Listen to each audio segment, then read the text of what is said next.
लग्नानंतर होईलच प्रेम याच्या उद्याच्या भागात आपण बघणार आहोत. नंदिनी आणि पार्थ डिसाईड करत असतात. तेव्हा पार्थ म्हणतो की आपण बड्डे सेलिब्रेशनसाठी आमच्या पनवेलच्या फार्म हाऊसवर जाऊ. ही आयडिया नंदिनीला पटते.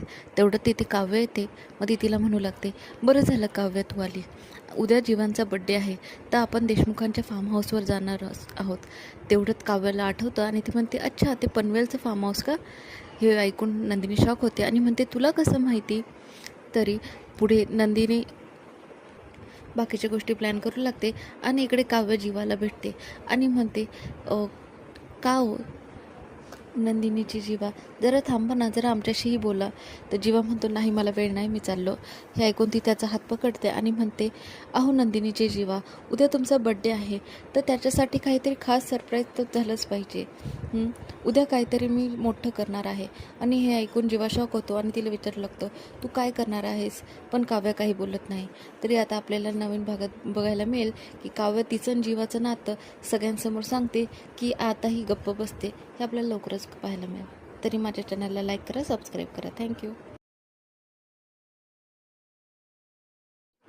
लग्नानंतर होईलच प्रेम याच्या उद्याच्या भागात आपण बघणार आहोत. नंदिनी आणि पार्थ डिसाईड करत असतात. तेव्हा पार्थ म्हणतो की आपण बड्डे सेलिब्रेशनसाठी आमच्या पनवेलच्या फार्म हाऊसवर जाऊ. ही आयडिया नंदिनीला पटते. तेवढं तिथे काव्य येते. मग ती तिला म्हणू लागते, बरं झालं काव्य तू आली. उद्या जीवांचा बड्डे आहे तर आपण देशमुखांच्या फार्म हाऊसवर जाणार आहोत.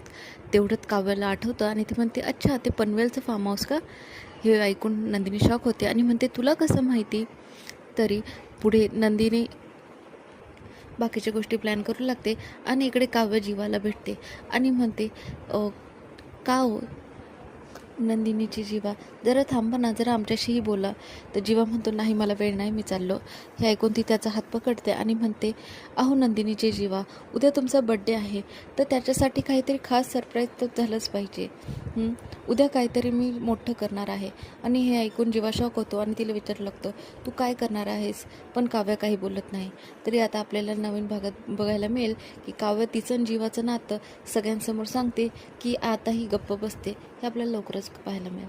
तरी माझ्या चॅनलला लाईक करा, सबस्क्राईब करा. थँक्यू.